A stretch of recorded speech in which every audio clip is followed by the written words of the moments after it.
Broadcasts of the City of Neenah Common Council meetings are produced by University Studios of the University of Wisconsin-Fox Valley. Neenah residents can get information about City Council meetings, City Committee meetings, meeting agendas, and other documents via the City website, www.neenahgov.org. Neenah residents can express their opinions about city issues or about these broadcasts by contacting the mayor's office, contacting their city alderman, or by completing the electronic feedback form on the city website, www.neenahgov.org. All public portions of the meetings are recorded in entirety and are not edited for playback. I would like to call to order the meeting of the City of Neenah Common Council for Wednesday, October 21st, 2020. This meeting is being held virtually because of the public health emergency that's caused by the COVID-19 pandemic. It's at virtual locations. There is a link or a conference call available for people to join this meeting. The public has access to this. All proper notices have been given. And we appreciate those of you who are also on the call with us tonight, or the video.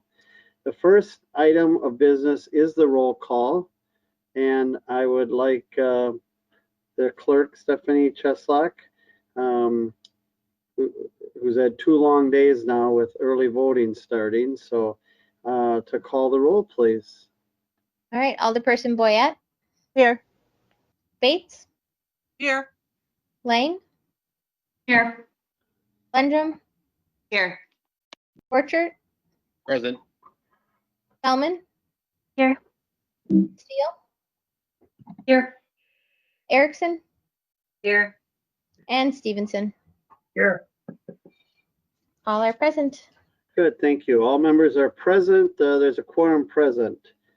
The very first item tonight, we would like to invite the new executive director of the Bergstrom Mahler Museum is going to give us a short presentation. Welcome, Amy, and the floor is yours. Thank you, Mayor. I am having a little difficulty sharing my screen, Stephanie. It's not cooperating.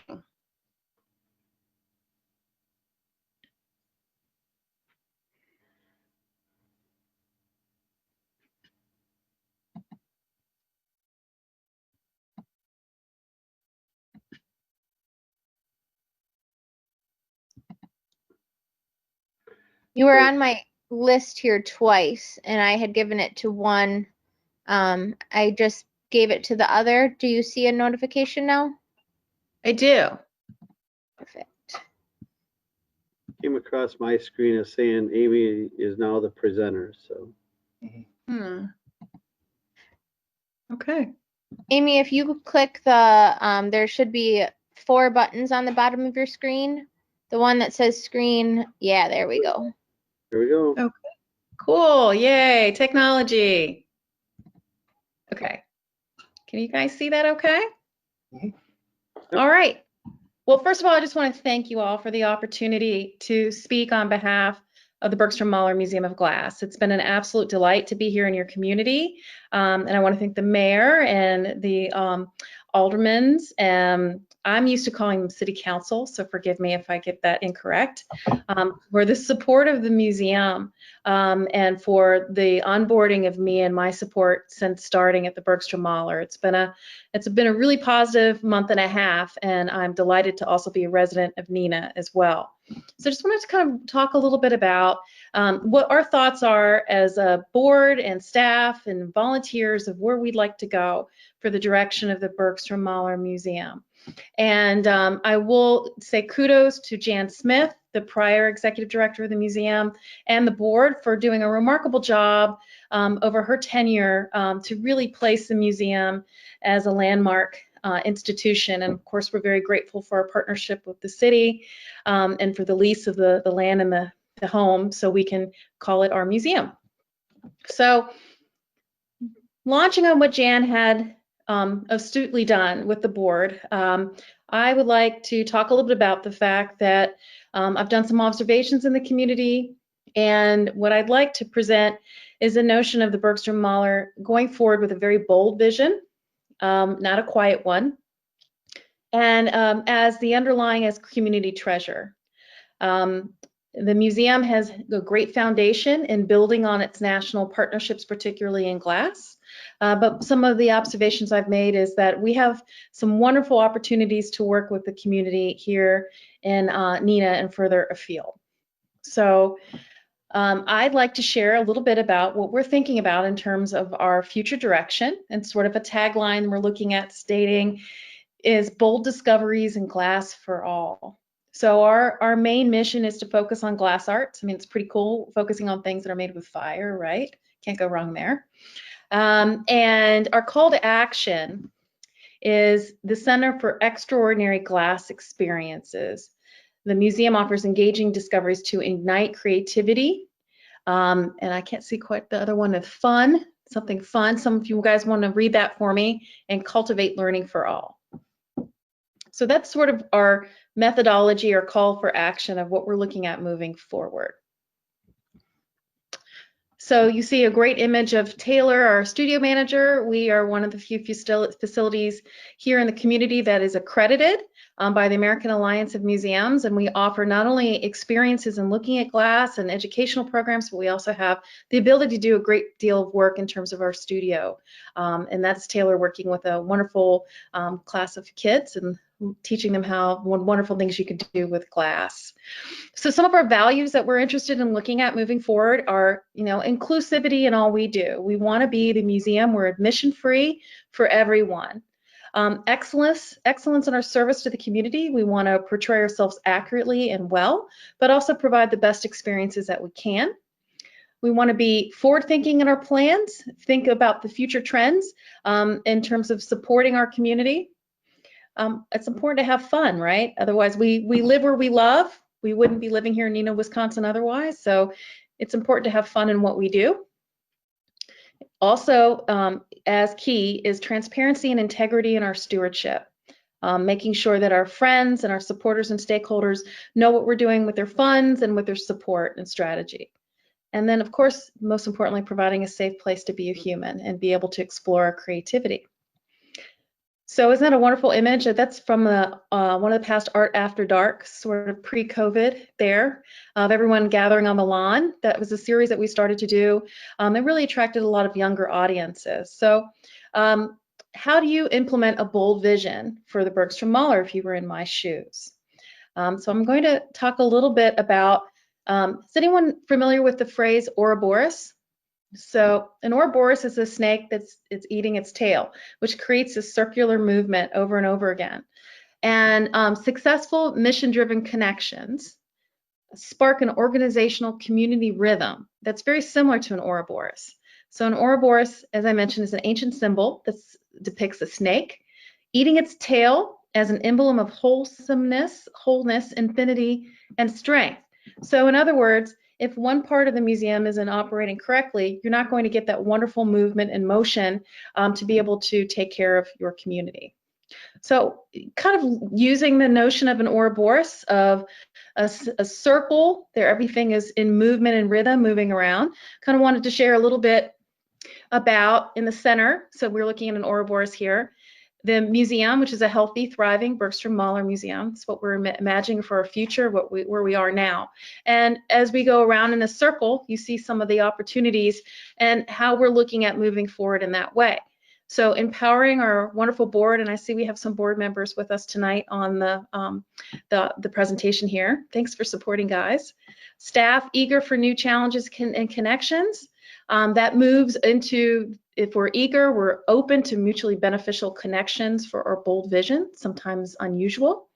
And then successful community partnerships and project collaboration with our community can come out of that and our partners.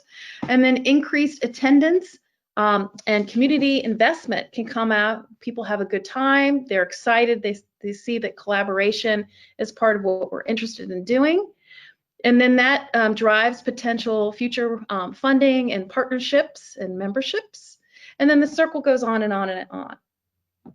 So some examples of how we're looking at doing that is through our continued creation, maybe pumping up the volume a little bit, of extraordinary experiences. I like to say playing with the big kids. So looking at developing a major loan program, I'm fortunate to have worked in other places and have built some partnerships there that I know would absolutely love to partner with Neenah and with the museum in terms of major loans of work. We are interested in relationships with like-minded museums that have our same values that I talked about before. We're interested in stewardship with glass collectors so we can bring excellence in what we're presenting to our community here. And then partnering with nationally known artists who are most importantly community focused. The artists that want to spend some time with our community, with the artists that make it a beloved place to be. And on the image there is an image of Joyce Scott, who was invited last spring to come. Joyce Scott is a MacArthur Fellow. She does beautiful things with glass beads, and she spent a series of time at the museum really investing in the community with some of the colleges as well. Also as important is that we're listening to community. My door at the museum is always open. I like to say the museum's door is always open for those really wonderful opportunities and discussions. Sometimes those can be difficult discussions, but they do need to happen. For example, we want to talk with our community stakeholders and recalibrate our programming to reflect the uniqueness of the Fox cities. I just had a lovely phone call today with Mary Pfeiffer and talking about how we can support schools even more, particularly in this time. She had suggested doing virtual field trips, which I'm excited to hear more about. Interested in working with artists, both local and international, whose art is focused on global issues today, you know, helping uplift the community and bringing awareness to things that are important to all of us. And supporting our partners in like-minded collaborations. I just was fortunate to have a lovely conversation with the Building for Kids executive director and talking about ways, how can we support each other in the community and how can we uplift other museums in the community as well. And we don't always have to drive the discussion. I think it's important that the Bergstrom Mahler is a partner in many sense of the word. Fundraising. You know, fundraising is important, but fundraising is even more important. So developing some strategies and connections between nonprofit organizations, sometimes unusual ones, corporations, businesses, and grant funding organizations with the museum. By being willing to share resources of the museum, it would help us develop some relationships outside of our comfort zone. And that way we hope to build new audiences. And creation of programs to support a variety of community members. The image there you see is from our Spark program that we do in collaboration with many museums in the community. And that program helps people that have Alzheimer's and their caregivers have really unique moments looking at glass and art to be able to help them and have that experience. And of course, redefining our membership. We want to be the museum for everyone. So looking at how we can increase value to our community. Right now we have 322 members, and we're hoping to increase that in many ways in the future. And thank you to for any of you who are members of the museum. We really appreciate you. And then fundraising makes everybody feel good. So visitors, our stakeholders, volunteers, and staff, and the board members are the backbone of our museum. Our museum has been around since 1959, and it is, according to this CBB here, one of the landmarks here that people talk about when they want to bring their families to visit Neenah or consider moving here. So we want to make sure that we honor people that have invested in us. It's very important that we co-share news with our community, including our transparency most recently with our potential COVID scare. We want to be very transparent of what we're doing at all times. We want to celebrate successful moments, not only of our institution, but others in the community. And being a good neighbor, a steward with our resources, and an engaged friend is very key to us, and we'll be moving forward. So I look forward to getting to know all of you a little bit more and working with the community to make your museum have a bright future. I like to say I'm an innovator. I am a hard worker. I'm certainly not afraid to roll up my sleeves and get the job done.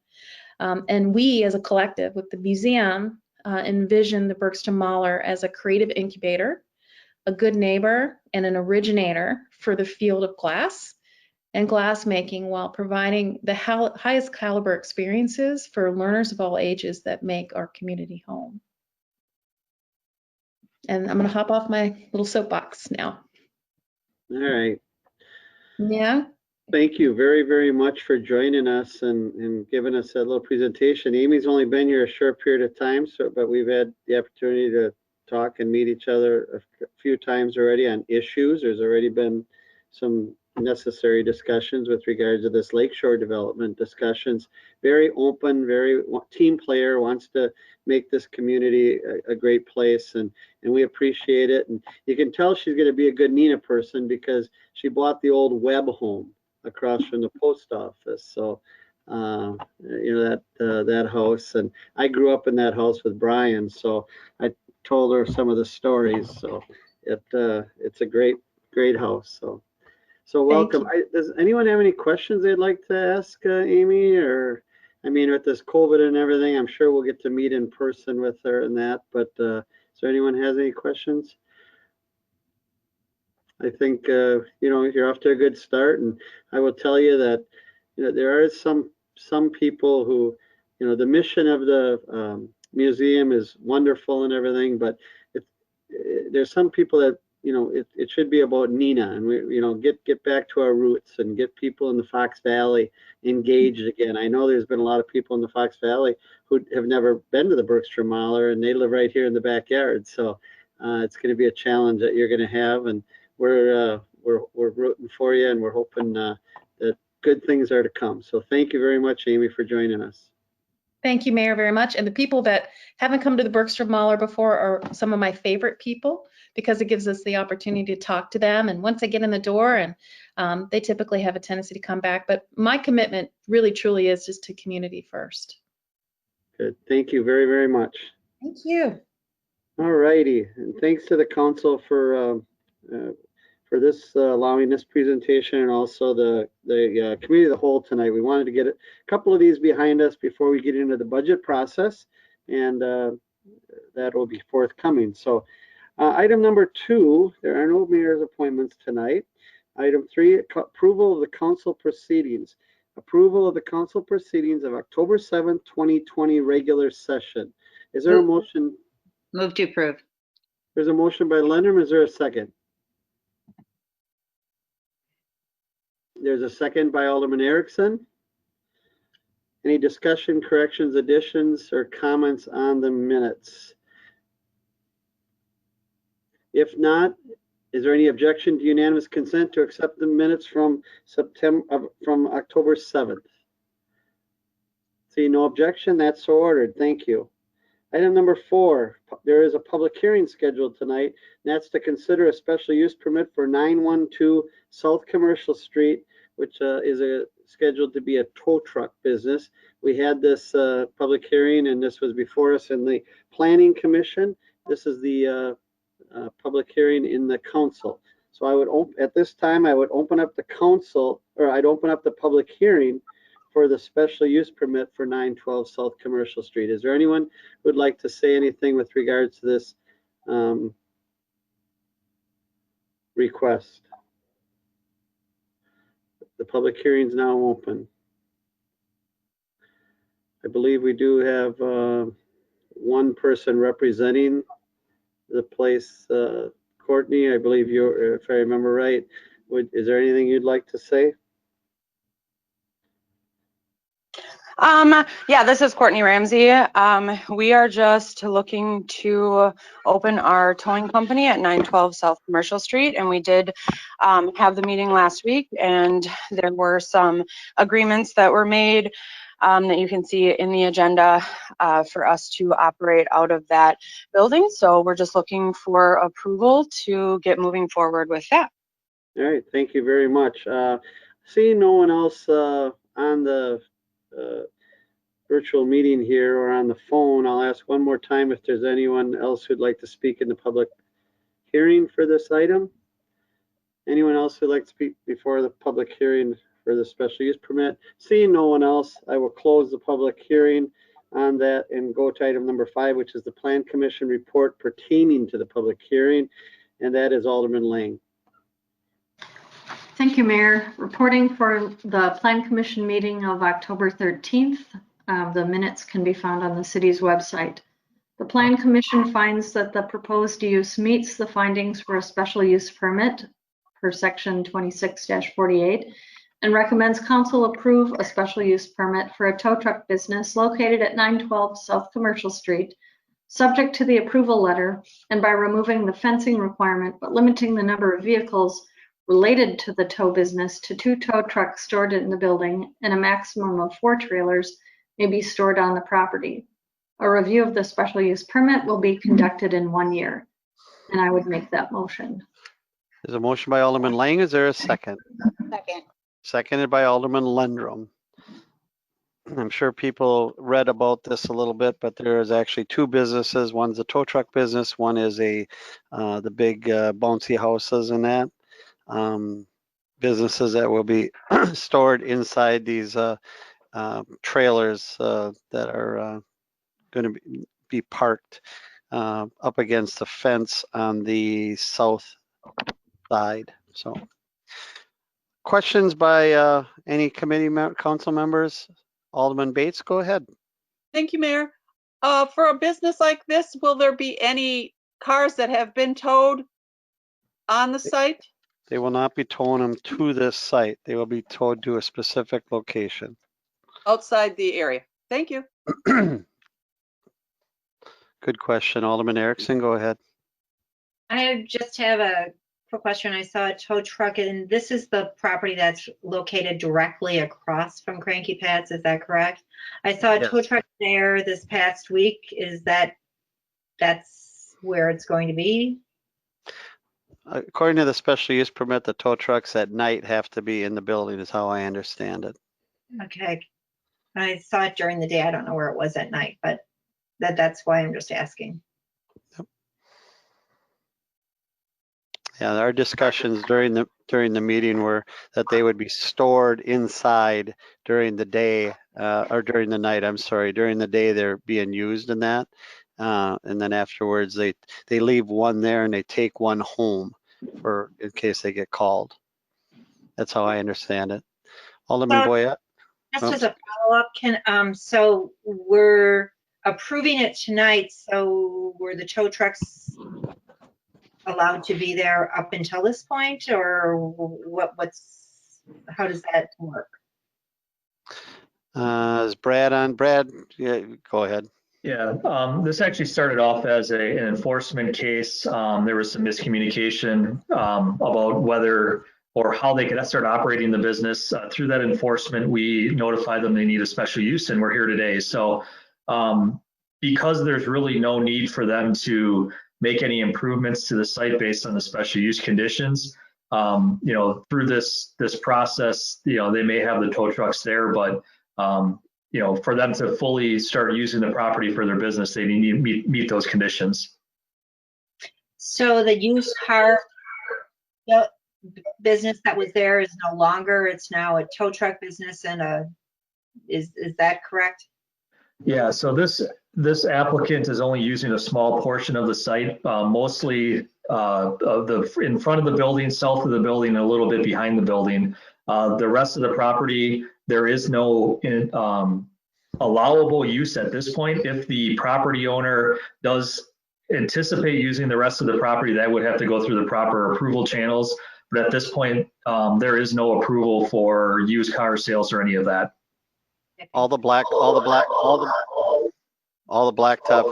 facing Commercial Street, facing Cecil Street, Tammy, are not part of this application. Alderman Boyette, go ahead. Thanks. I just wanted to check with Brad on a follow-up. When I had spoken to you about the bouncy house part of the business, we had discussed a potential insurance rider for that specifically, if children were going to be utilizing those or while they were blown up on their property. And I was just wondering where we're at with that. Yeah, so initially when the original application came through, they did talk about wanting to hold events with the bouncy houses. Due to the understanding now that they're only going to be occupying a smaller part of that site, they most likely will not be doing that. In terms of the insurance, that's probably a better question for Courtney. It wasn't really necessarily part of our review since they weren't going to be setting things up on the site. So Courtney, will you be having bouncy houses put up on your site to display for rental or business opportunities? Like Brad said, with the reduction of space that we're going to have with this particular building, we're not going to be using that open grass area anymore. So the bounce houses, we were only going to be setting them up for potential events every once in a while, but they're primarily used as rental units. So they're rented by a customer. We drop them off and set them up at their home location, and then we go and pick it back up at the end of the night. So typically we would not be setting them up unless we had an event, but with that limited space now, we're not really able to do that. So to answer your question, no, we're not going to be setting them up on site unless we're going to be cleaning them. Like in the parking lot, we could clean them in that smaller area that we have, but we wouldn't be setting them up for people to be using on site.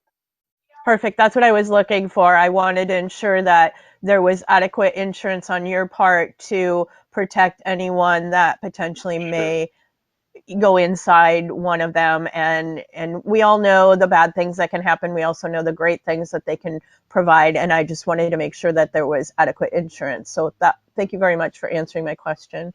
Yeah, absolutely. And we do carry full coverage insurance as well for that business. So if we did ever set up our units, we do have the full coverage insurance for that business. Alderman Stevenson. Thank you, Mayor. So the applicant obviously then is not the owner of the site. It's a tenant relationship, I'm assuming, right? Yep. Okay. And so I just want to make sure I'm clear as to what site, what parcel of the site itself is like just north of 1 acre. So how much are they going to be utilizing the building? Is the corner going to be leased under this arrangement? No. Okay. So it's only the building, Todd. A little bit to the east of the building, and then south of the building. Yeah, which is part of the parcel. Okay, good. So I guess for Chris or Brad, evidently something unique. Unique isn't a great word. I'm just curious because a towing business is, from my memory, is a acceptable use under C1 zoning. Is that true? The use itself isn't clearly defined. However, past practice, much like we did at 101 North Lake Street, towing businesses we define as special use, which the community development director has the ability to do under the code. This is a use that's similar to, in my opinion, used for sales and auto repair as well, which are both special uses. Okay, so it's under our privy based on past practice or based on ordinance for the Director of Community Development to be able to require a special use permit for this functional use. Is that fair? Correct. Okay. I was just curious because I thought they had something to do with the fence or the fact that there wasn't going to be a fence that required a special use or something like that. Yeah, initially the fence requirement was when they were looking at the entire site, and the reason for the fence was really to kind of screen some of the vehicles from the public right away. But due to the limited number of vehicles they're going to have on the site with the trailers and the tow trucks, Plan Commission and staff agree that the fence wasn't really necessary. However, the 1 year review would basically give Plan Commission a chance to look at the impact of the special use, and if needed to add any further conditions if there were any issues with the use itself in a year from now. Okay, very good, thank you. Anyone else? So we did put a couple conditions on, and I think we said we were going to review this in a year. There is a lease, so Brad, do you have something to add? Yeah, just I wanted one clarification in regards to the tow trucks. So we did limit the number of tow trucks on the site to no more than 2. The limit or the storing of the tow trucks isn't limited to just that night. And the reason for that is there's a prohibition in our sign code that allows vehicles to be used for signage. So what we wanted to prohibit with that is that the tow trucks with their signage on it not being parked or stored in the front or the side of the building. The applicant understands that the tow trucks do need to be stored inside while not in use. Yeah, we didn't want them to become the billboards for the business, you know, parked out there and be the billboards. So that's the reason. And they've agreed to it, and the new small business, and we wish them well.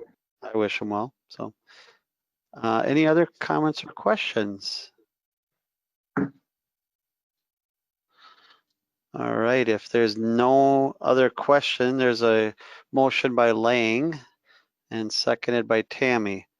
All in favor of that will vote aye. All opposed will vote no, as the clerk calls the roll.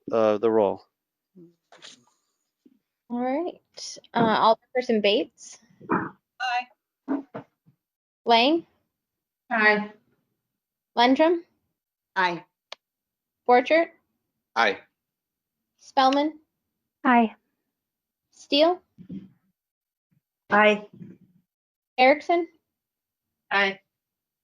Stevenson, Aye. and Boyette. Aye.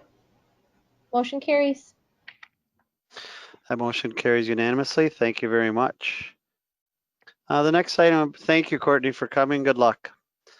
Thanks so much. The next item is a public forum.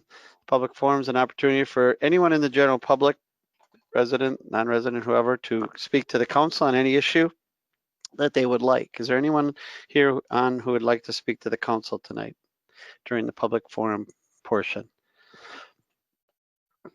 I do not see anybody on the screen, so I will close the public forum at this time. Item number 8 is a consent agenda. Is there a motion to approve the consent agenda? Move to approve. There's a motion by Alderman Lendrum. Is there a second? Second. Seconded by Alderman Borchert. Any discussion? Seeing no discussion. Is there any objection to unanimous consent to approve the consent agenda? Any objection? Hearing no objection, that's so ordered. Item number 9 is the report of standing committees of Public Services and Safety Committee meeting of October 13, 2020. Chairman Bates. Thank you, Mayor. The minutes can be found on the city website. Committee recommends council approve ordinance 2020-16, amending section 22-323, stormwater performance standards, and I would so move. Second. There's a motion and a second to approve ordinance 2020-16. Discussion, questions?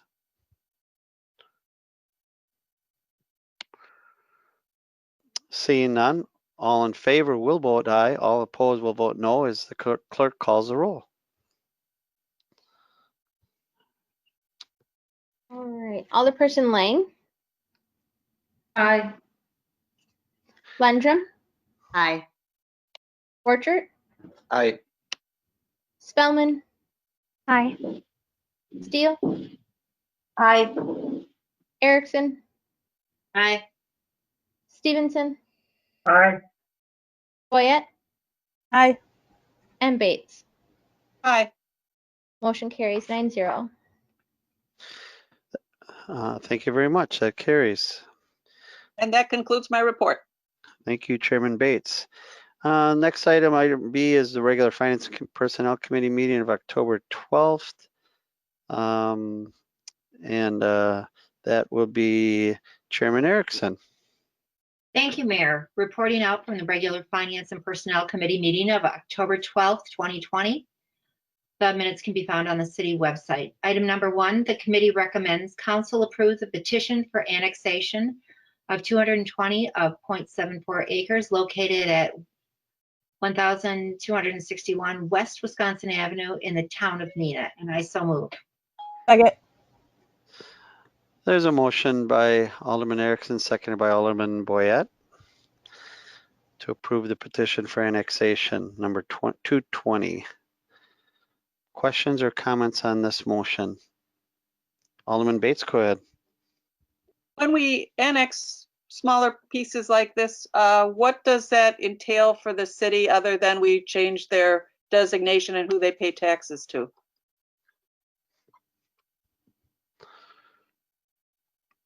Chris or Brad? Director Hayes or Brad Schmidt? So what does it entail? Well, obviously they start receiving services right away. Is that kind of what you're wanting to know? Yeah. Yeah, one of the things that we do is we do send out a packet to them, sort of welcoming them to the city, listing all the new services that they have, where to contact for garbage. We've been in contact with them. Actually, the current owners are selling the house, and the new owner has some of that information already. So that's kind of what's happening. Do we foresee any others in the area following suit? Not that I'm aware of, because they're selling the house. The requirement was to either fix the failed well, which would have been way too costly. So it was actually more cost effective for them to hook up to city water and sewer out in front of their house. At this time, I'm not aware of anyone else that has similar issues. And I'm sorry, I didn't check carefully. Were there any pending assessments on this property? Yeah, fees and deferred assessments totaled around $12,000. Thank you. Those are all included in the packet the finance committee got. If you the details, yeah. Okay. Anyone else? If not, there's a motion and a second to approve the petition for annexation number. Alderman Lang. Alderman Lang, did I miss you? I'm sorry. Yep. Where are you? Go ahead, Alderman Lang. Not a big deal. I just wanted to make sure that people knew we were talking about Winneconne Ave, not Wisconsin. I think Alderman Erickson just misspoke and said Wisconsin Ave, and I was like, wait, I think it's Winneconne Ave. Oh, yep. It's the second house before all that vacant land on the north side along the quarry where there used to be a big berm. This is the second house from the end. I went by there and looked at it the other day. So, all right, thank you. Thanks. So, and I see no other questions. All in favor will vote aye. All opposed will vote no as the clerk calls the roll, please. Alderperson Lendrum, Aye. Borchert, Aye. Spellman, Aye. Steele, Aye. Erickson, Aye. Stevenson, Aye. Boyette, Aye. Bates, Aye. and Lang. Aye. Motion carries 9-0. All right, so ordered. Item number 2, the committee recommends council approve the lease agreement between the City of Neenah and Brazil Farms, Inc. for city-owned property located at County Highway G and Wooden Shoe Road in the town of Vinland, and I so move. There's a motion by Alderman Erickson, seconded by Alderman Boyette, to approve the lease agreement between the City of Neenah and Brazil Farms for the city-owned property out on County G and Wooden Shoe Road. Questions? All right, seeing no questions, all in favor will vote aye. All opposed will vote no as the clerk calls the roll. Alderperson Borchert. Aye. Spellman, Aye. Steele, Aye. Erickson, Aye. Stevenson, Aye. Boyette, Aye. Bates, Aye. Lang, Aye. and Lendrum. Aye. Motion carries 9-0. That motion Aye. passes. Item number 3, the committee recommends council approve the church lot lease agreement between the City of Neenah and the First Presbyterian Church of Neenah for the 10-year period from September 1st, 2020 through August 31st, 2030 at an annual lease rate of $8,000, and I so move. Second. There's a motion by Alderman Erickson, seconded again by Alderman Boyette to approve the church lot lease between the City of Neenah and First Presbyterian Church for the 10-year period. Comments or questions? Seeing none, all in favor will vote aye. All opposed will vote no, using the roll call as the clerk calls the roll call. Alderperson Spellman, Aye. Steele, Aye. Erickson, Aye. Stevenson, Aye. Boyette, Aye. Bates, Aye. Lang, Aye. Landrum, Aye. and Borchert. Aye. 9-0. That's so ordered. Item Okay. number 4. Oops, go ahead. I'm sorry. Go ahead. I'm sorry. Apologize. The committee recommends council approve amending tax increment district number 11 development agreement with Pendleton Park LLC to increase the maximum city contribution to $2,215,000, change the completion date of the Coral Court development to January 1st, 2021, and increase the estimated value of the Coral Court development to $3.75 million. The recommended approval of the amendment includes acknowledgement of the $2 million increase in the Pendleton Park TIF project value as part of the rationale, and I so move. There's a motion by Alderman Erickson. Is there a second? Alderman Borchert? Alderman Borchert seconds. Discussion on this item?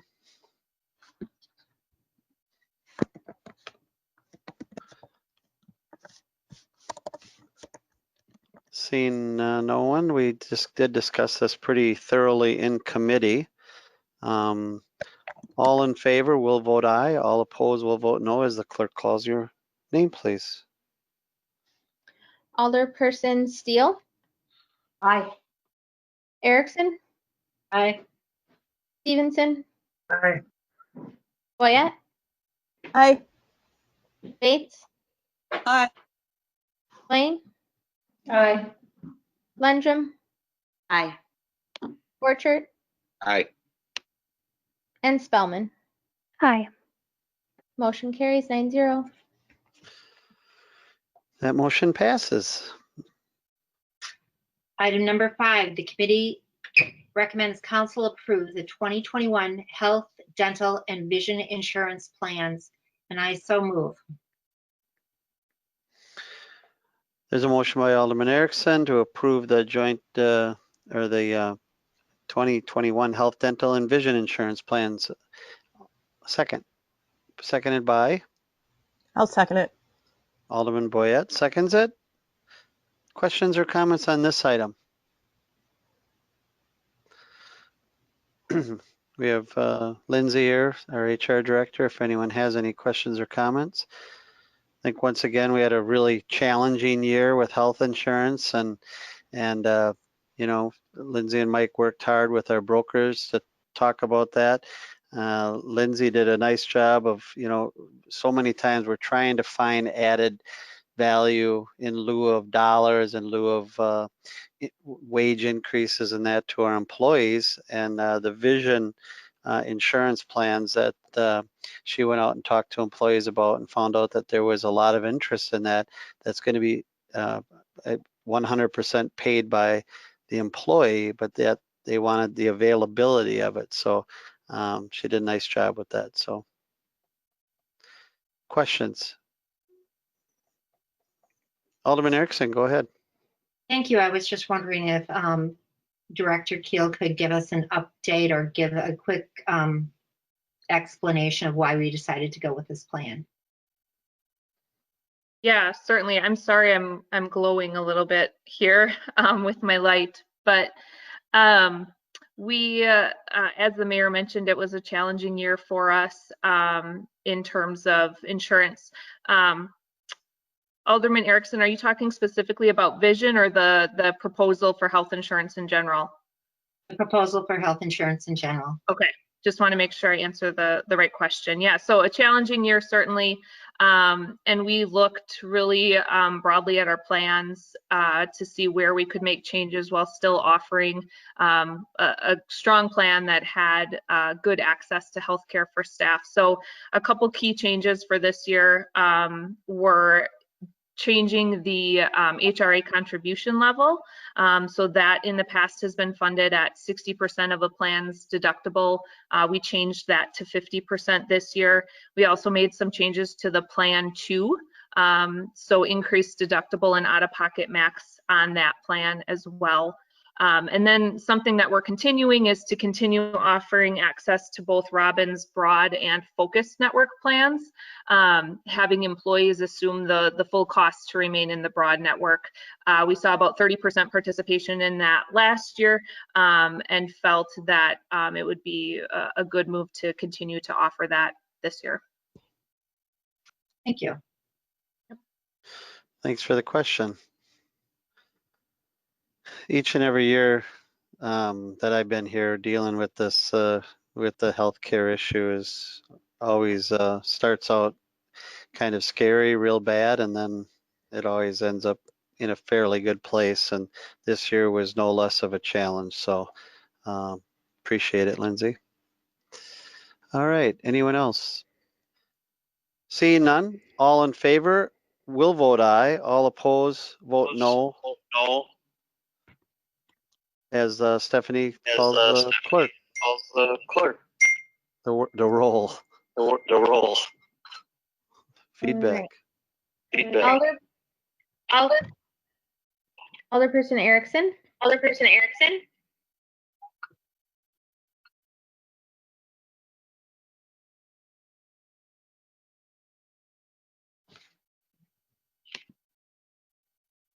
Alderman Erickson, you have to unmute yourself.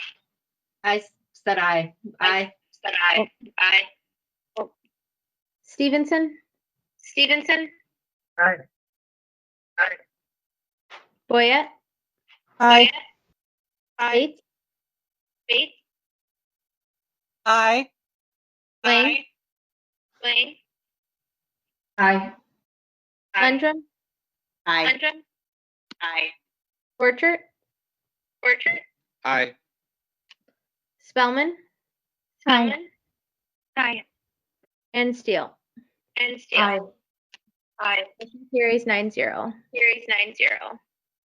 Actually, I think it was 18-0, Stephanie, just so you know.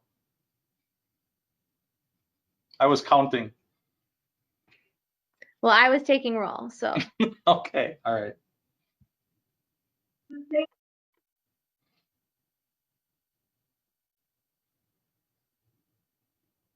Dean, you're muted. Sorry, thank you. That motion passes. He's only muted once though. Okay, that motion passes, and we move on to the Neenah. Thank you for your report, Chairman Erickson. We then move on to the item number C, the Neenah Fire Rescue Joint Finance and Personnel Committee meeting of October 6, 2020. Chairman Boyette. Thank you, Mayor. Reporting out from that committee, we are recommending council approve the joint powers agreement with the Winnebago County and City of Neenah, and I so move.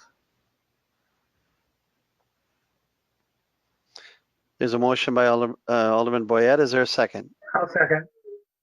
Alderman Stevenson seconds it. Discussion. I was hoping Chief Clone was on, that he could maybe give a little once over on this. He is on. Chief Clone's on. Chief, would you like to just give us a little bit about what this is doing? Sure, thank you. What it is it's just an agreement with the Winnebago County Sheriff's Department, as they are our dispatch center for Winnebago County and specifically for Neenah Fire.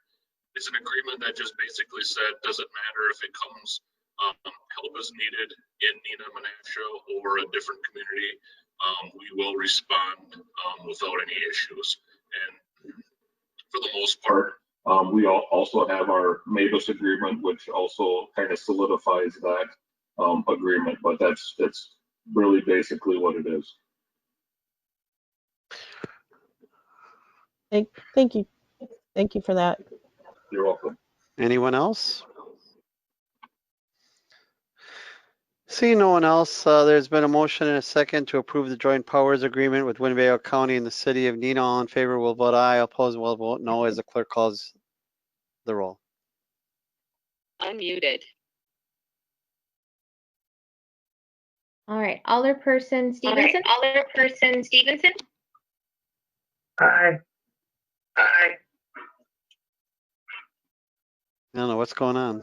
All right. I think what's happening. Unmuted. I think what's happening. When people unmute themselves, and they're not using headphones, you're getting feedback because it's coming from your device. Brian, I'm gonna mute. So it's your turn, okay? Okay. You're the only one not echoing. All right, Alderperson Boyette. Aye. Bates. Aye. Lang. Aye. Lendrum. Aye. Borchert. Aye. And Spellman. Aye. Steele. Aye. And Erickson. Aye. Motion carries 9-0.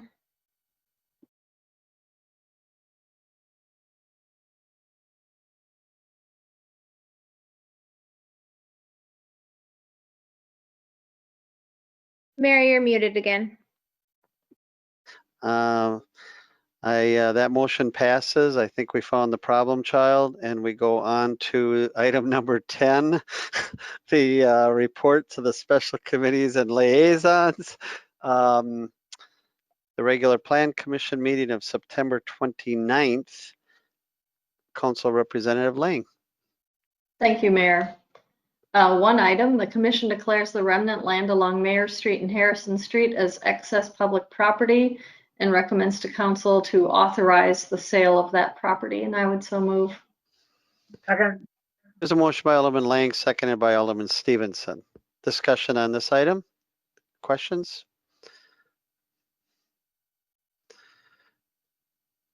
Seeing no questions or comments, all in favor will vote aye. All opposed will vote no as the clerk calls the roll. All right, Alderperson Boyette. Aye. Aye. Bates. Aye. Lang. Aye. Lendrum. Aye. Borchert. Unmuted. Aye. Spellman. Aye. Steele. Aye. Erickson. Aye. And Stevenson. Aye. Aye. Motion carries 9-0. Thank you very much. I do want to point out when Alderman Spellman came on the board, she was not half as much trouble as the new guy is. So we're glad to have you, Brian. So, yeah, little technical difficulties. That's all right. So then we move on to the Plan Commission meeting of October 13th, 2020. Council Representative Lang. Thank you, Mayor. The commission recommends approval annexation number 220, ordinance 2020-15, and the property also receive an R1 single family residence district zoning classification, and I would so move. Second. There's a motion and a second to recommend approval annexation 2020. I'm just looking here. Did we do this already though? Yeah, 9. Yeah, so let's see here. Okay. There's a motion and a second. Is there discussion? Seeing none. Mayor. Oh, right there. I'm sorry. Alderman Bates. I got her. Thank you. So Alderman why Bates. is 9B1 different than this because it's stating what it's zoned as, or why are we doing it again? Yeah, that's what I'm trying to figure out here. My understanding is typically the finances we don't vote on, but we typically vote on during plan commission. So I guess we're just double voting on it. Jim, do we need to do this or what? I mean, It would have been my mistake. The finance one didn't have the ordinance, so I didn't catch that it was the exact same item. That motion should have also included the ordinance if it's the same thing. Yeah, the motion read as approving the petition, and we probably ought to take the roll call just to clarify the record that we're approving the ordinance as well. Okay. All right. Thank you. So there's a motion, and I apologize. Is there a second? Alderman Stevenson seconds it, and this approves the annexation number 220, the actual ordinance number 220-15. All in favor will vote aye. All opposed will vote no. I'm sorry, Alderman Stevenson, go ahead. I'm sorry.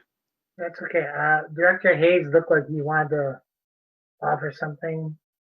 Oh, okay. Thanks. Director Hayes, did you want to add something?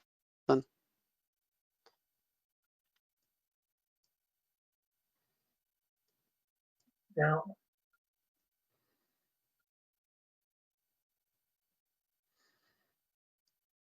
He'll sign language it to us. All right. Well, you're not using Brian's computer, okay? All right. You got that mute button down now. It's fixed now. I think everything is fine, and I'm using the school's Wi-Fi, so that's the problem right now. There you go. Blame the school district. I like it. I don't like it. Okay. Chris will work on that. All in favor will vote aye. All opposed will vote no using the roll call machine. Using as a clerk calls your name. I'm sorry. Alderperson Bates. Aye. Lang. Aye. Lundrum. Aye. Borchert. Aye. Spellman. Aye. Steele. Aye. Erickson. Aye. Stevenson. Aye. And Boyette. Aye. Motion carries 9-0. Thank you. That motion passes. Then we move on to the Board of Public Works meeting of October 1st, 2020. Vice Chairman Bates. Thank you, Mayor, and the minutes can be found on the city website. As an information item, the board approved pay estimate number 1, contract 11-20, Lakeshore Avenue Street Construction to Summers Construction Company Incorporated, Shiocton, in the amount of $5,225. As a council action item, the board recommends council approve final payment for contract 8-20, epoxy pavement markings to Century Fence, Pewaukee, in the amount of $59,183.45, and I so move. There's a motion by Alderman Bates. Is there a second? Second. Second. There's a second by Alderman Lang to approve final payment for contract 8-20. Alderman, first let's go to Director Kaiser and then Alderman Bates. Director Kaiser, go ahead. Thank you, Mayor. At the board meeting, there was discussion of an overage on an item for crosswalk markings. Engineer Merton did discuss this with the contractor. The overage was about $1,500. In discussing that with the contractor, it wasn't necessarily that they did anything wrong. Our specifications may not have been as clear on that as they should be, but we had not had an issue with that particular item in previous contracts. So after discussion with the contractor and engineer Merton, they are willing to deduct $750 from the final estimate. So basically splitting the cost between us and them. So that would bring the final total to $58,433.45. All right, so we will make that, whoever made the motion, that would be Alderman Bates, you made the motion, and then the second was by, is that making that change to the dollar amount that's okay with both of you, I presume? Yes. Okay. And I do want to say that the committee did ask, there just seemed to be some ambiguity in how it's been done in the past. We need to maybe clean up our language in the contract a little bit. So the committee did ask, because some of the aldermen have, been asking these types of questions, and it's not a lot of money, and we appreciate the job these folks do, but we want to make sure the taxpayers are getting what they pay for. So Jerry, thank you very much for looking into it as the committee asked, and I think it sounds like a reasonable resolution to me. Alderman Bates? That's exactly what I was going to ask about. Thank you. And then Alderman Stevenson? Yeah, And thank you, Jerry. What was the original approved budget for this contract? We had 56,000 approved in the contract, and we had a change order related to it that went through the board that same meeting. Pulling it up here. And that was $2,507.70. You said it So was a change order? the final total approved would have been $59,183.45. Yeah, I see that, but I don't see your change order, not in the minutes from the October 1st Board of Public Works meeting. It was in the packet for that meeting following the item listing for that contract.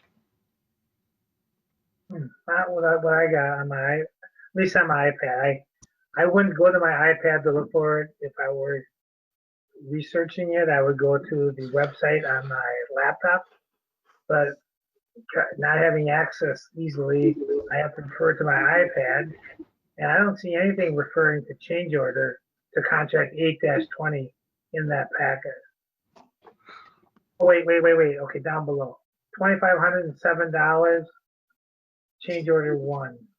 But it's not listed on the agenda.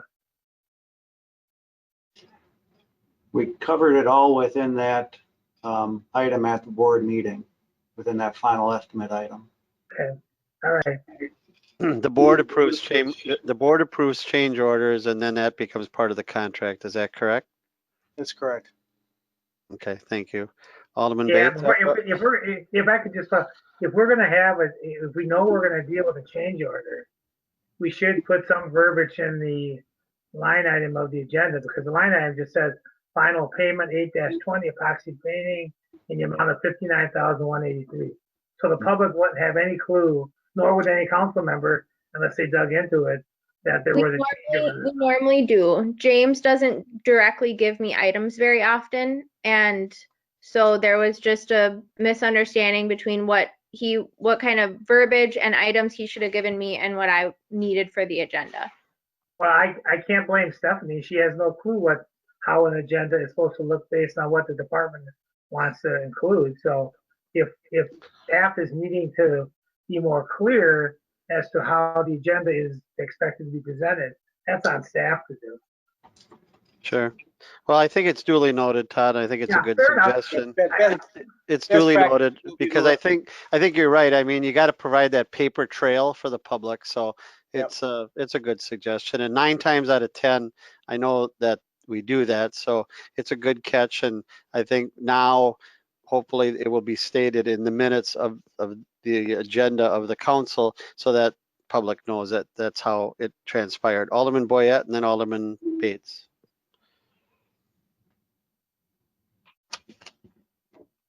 You're still muted. There you go. I was beginning to wonder if you actually wanted to hear me. So my question is for Jerry. I know this is basic information for our agenda, excuse me, and I know meeting minutes can be found and all that other things.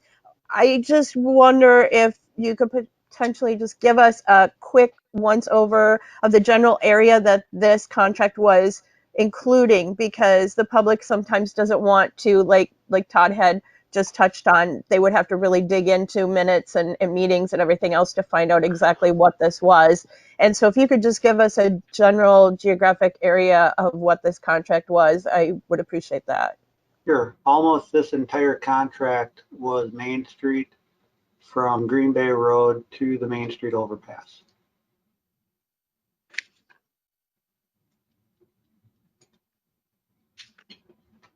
Okay. Alderman Bates. Thank you, Mayor. Jerry, this change order was due to just cleaning up making more accurate measurements of the painted lines, as I remember. Yes, most of it is just reconciling the final quantities as measured by the contractor while they actually do the painting versus the plan quantities, which are done through the AutoCAD plan drawings. Thank you. Alderman Stevenson. Yeah, Jerry, I happened to notice on Sunday that we had some subcontractor out on Tuller Road doing the crosses. Is this the same contract? No, different contract. That's a subcontractor to Vinton on contract 420. For the Tuller Road project. That's correct. Yeah, thank you. All right. Anyone else? See no one else. There is a motion and a second, and the motion was adjusted downwards by $750. All in favor will vote aye. All opposed will vote no as the clerk calls your name. Alderperson Lang. Aye. Landrum. Aye. Borchert. Aye. Spellman. Aye. Steele. Aye. Erickson. Aye. Stevenson. Aye. Boyette. Aye. And Bates.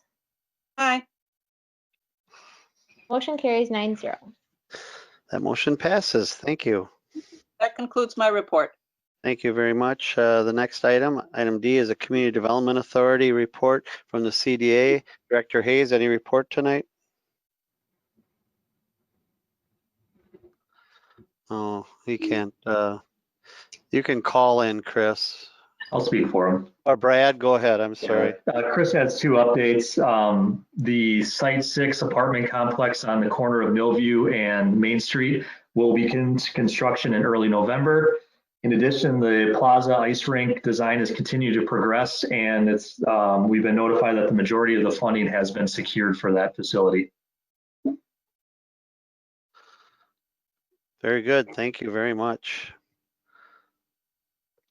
People are really excited about the potential of that skating rink downtown, and you know, people in line that have personally talked to me and during the day and that and expressing. We have the two pictures set up near the early voting area, so they're actually getting to see what the projected look is going to be, and the comments have been overwhelmingly positive, and people are excited about this opportunity. Alderman Bates? At CDA, we had discussed that one site could be used as a setup site for another site, but they seem to be going on kind of consecutively. Are we going to be having any sort of impact on the traffic downtown?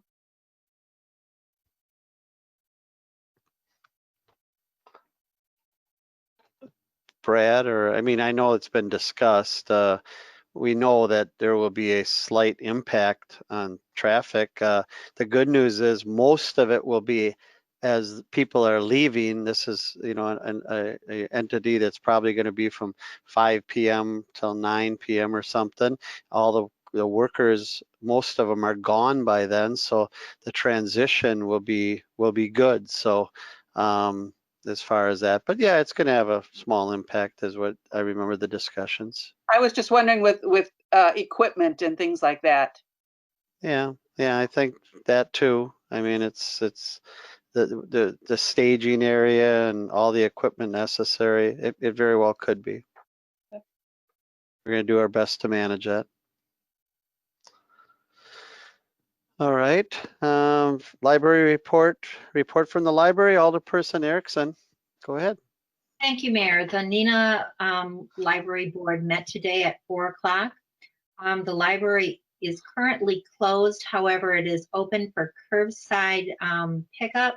So if you're interested in getting library materials, you can order them online and pick them up curbside. And that's a very popular thing to do. So I encourage you to do that. Make sure you get your books, your movies, and any other materials that you need from the library. And that concludes my report. Very good. And the library is doing curbside pickup currently, is that right? That's correct. All right, good. Item number F is Neenah Arts Council, also a report from Alderperson Erickson. I'd like to move this to the next city council meeting if possible. You got her, thank you. There are no petitions tonight. Anyone like to do anything with any council directives?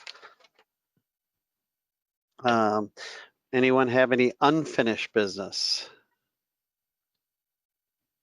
Then we will go on to new business. I have a couple items, of course, but one of them is to talk about the schedule for workshops. But I would first go to anyone have any other new items that they'd like to bring up or anything. First, I'll go to the workshop. So we just have a short discussion on that. Director Easker and I have discussed some things, Alderman Stevenson, a little bit. We haven't come to any conclusions, so but there are some suggestions. And Director Easker, why don't I call on you to tell the council, I have them written down here, but I'll have you give them the preference or the suggestions if it meets their schedules, because they're the ones who are going to have to make these decisions. Sure, thank you, Mayor. So as you are all pretty much aware, we have released the executive summary of the budget. We got that out a little earlier than we had promised, so you have that in your position in your mailboxes, at least in the paper copy. Excuse me, Mike. This is 2 days early to make up for all the times I've been late, just so you guys know. So. Right. So we have a little bit of makeup left, but well, hey, 70% of them are probably still in the mailbox. Right. So Deb will be putting it on the website tomorrow, I believe. So that is, you will have that in your possession to give you a starting point. The large book, the 350 plus page book, will be out sometime next week. And so that then is the lead up and lead into the workshop schedule. The workshop schedules would be the first 2 weeks in November. As we all know, the election is Tuesday the 3rd. We also know many aldermen are poll workers and prefer not to be out past their bedtime on the previous Monday. So we have decided, if it's okay with you, that we would not do a workshop on Monday or Tuesday. Wednesday night, the 4th, is a council meeting, and typically we have a workshop, a small workshop following council for the council budget, the mayor's budget, my budget, the attorney's budget, and a kind of a truncated version to go through those budgets. As you are also likely aware, Thursday, November 5th, we are also planning to have a special council meeting. That starts at 7 o'clock and seemed like also a good night, since everyone is needs to be available for that we would have another workshop that night, probably start at 5:30, work up until the council meeting at 7. And then hopefully that does not take too long, and then we can have some workshop following that. Yeah, Mike, So, just so you're aware, the Packers play in San Francisco that night. Just saying. At 7:20. 7:20, right? I didn't connect the dots when you and I talked until I put the Packer schedule into my calendar. well, I think we know at least nobody's going to be impacted by going to be having to be there, so that's one thing. But I will let the council, I guess, from my standpoint, it seemed like a good night. If there are other people, again, that would like to go a different night. The problem with that is we would then be looking at 3 nights the following week. And as you know, these can be kind of grinders in terms of their length of time and all of that. So let's assume for the sake of this discussion, we do have the Wednesday, Thursday, 4th and 5th. Then we would be looking at, we're scheduling around the finance committee to try not to have much of anything Monday, November 9th. So Monday, November 9th would also be a workshop night, if that's okay with everybody. And then depending upon Jerry's Public Services Committee on the 10th, we could plan to have one along with that, or have it on the 11th or 12th of that week. So as the mayor said, these are just suggestions, but that's sort of the basic framework that we have now. Alderman Erickson. Why do we have a special council meeting on the 5th? I don't remember that. We will, go ahead, ahead. Mike. There will be an item up for discussion that you'll be learning about soon. Okay, so that we didn't have any idea that was coming yet, right? I don't believe so, right? So there's some timing issues that will be explained, and I'll try to do that before the weekend and why we have to do that, okay? Alderman Steele, go ahead. Yeah, for Thursday the 5th, I typically can't get to a meeting that starts at 5:30. I can come late, but 5:30 is just going to be pretty impossible. Okay. And maybe tomorrow, Todd and Mike and I will have some more discussions, okay? About that, but that's good to know. Does anyone else have any conflicts that they're aware of? Alderman Spellman, Mayor. Alderman Spellman, go ahead. Oh, thank you, Mayor. On Thursdays, I now have a class that starts at 7, so I could make before that, but not at 7 or after 7. Okay, that's good to know. But there is a Packer game. We did not look at that, so for whatever that's worth. So, anyone else have anything? But that's kind of the general makeup of it, just like previous years. Could I just ask what the schedules would look like for the council members? Are there any issues with the 9th, 10th, or 11th of November? Wait one sec. I'm available. And those are 2 nights that are scheduled council Right. council committee meetings, Todd. And Yeah, I know. historically, you know, we do very short meetings so that we can do the budget work. Right. I don't have any conflicts on the 9th, 10th, and 11th other than finance committee, but I realize that Thursday the 5th, I also have a parent-teacher conference at 6. So that's just one more thing. Okay, good. Alderman Erickson, did you have a comment? Yes, on the 10th, I teach until 6 o'clock. I could get there by 6:15. Okay. Those are all good things to know. Who was that? That was Tammy? Yeah, there's Tammy, Todd.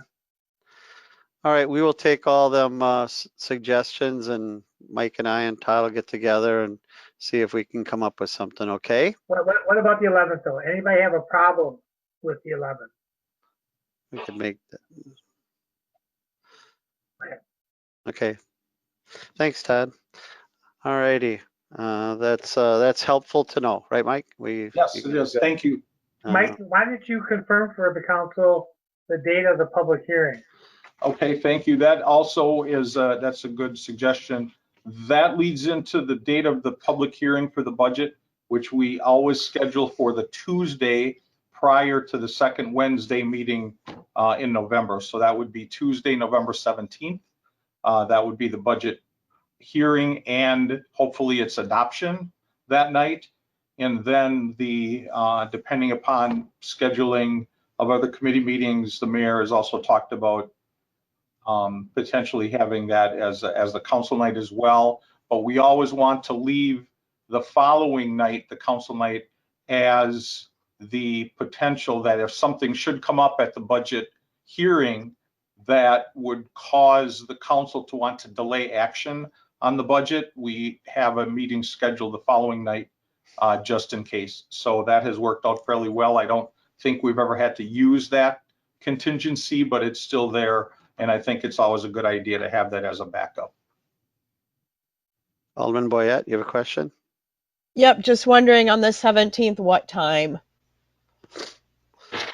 That would be up to President Stevenson and the mayor. I think it's typically been at 7, but we could start earlier since it's not a normal council night.